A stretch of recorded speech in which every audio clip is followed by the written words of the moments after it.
అది శాంక్షన్ అయినటువంటిది కార్యక్రమం. మీరు ప్రత్యేకించి వాళ్ళు డబ్బులు ఏం కేటాయించక్కర్లేదు. దానికి ఆ పని మొదలు పెట్టించండి అని చెప్పేసి రిక్వెస్ట్ చేస్తూ, అలాగే ఇసుక పాలసీ, ఈ ఇసుక పాలసీ వల్ల ప్రస్తుతం జరుగుతున్నటువంటి విధానంలో మనకి ప్రభుత్వానికి మాత్రం అంత మంచిగా లేదు. కాబట్టి దయించి దాని మీద పునరాలోచన చేయాలి.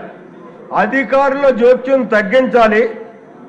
ఏదైతే గత పూర్వ విధానంలో ఎవరికి అవసరం ఉంటే వాడు వెళ్ళి ఇసుక తెచ్చుకునేటటువంటి విధానం ఉండేదో అదే విధానంతో మనం వదిలేసినట్టయితే పై ప్రాంతాలు పై రాష్ట్రాలకు పోకుండా నిరోధించగలిగి ఫ్రీగా ఆళ్లే వెళ్ళి తెచ్చుకునేలాగా, ఆళ్లే తవ్వుకునేలాగా, ఆళ్లే ట్రాన్స్పోర్ట్ చేసుకునేలాగా చేసినట్టయితే ఇసుక వల్ల మనకు మంచి వచ్చేటటువంటి పరిస్థితి ఉంటుంది అన్నది నా ఆలోచన.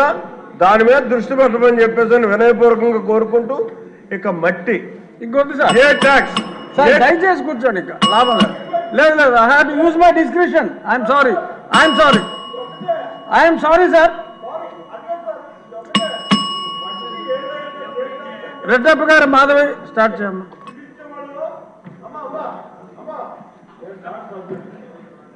మీరు సీనియర్ మోస్ట్ సభ్యులు సార్. ఫస్ట్ టైం ఎమ్మెల్యేలకు అవకాశం ఇవ్వరా? ఏంటి ఇది? కూర్చోండి సార్. మీరు ఒకటి చెప్తారు. ధన్యవాదాలు అధ్యక్ష.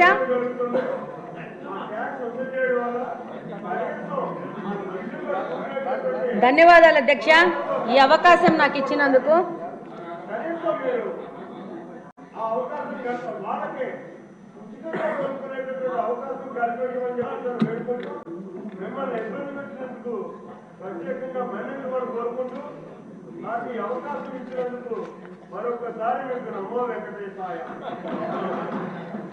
ధన్యవాదాలు అధ్యక్ష.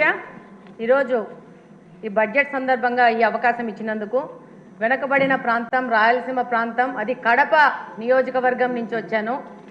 ఈరోజు కడప అంటే చారిత్రాత్మకంగా వెంకటేశ్వర స్వామి తొలి గడప కడప నుంచి వచ్చాను.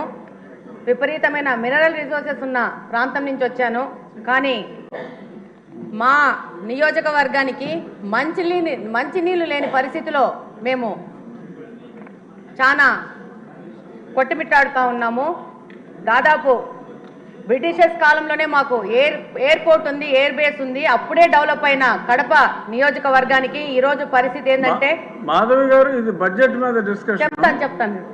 మీ సమస్యకి మళ్ళీ టైం దొరుకుతుంది. మీ నీటి సమస్యకి కొంచెం చెప్పండి.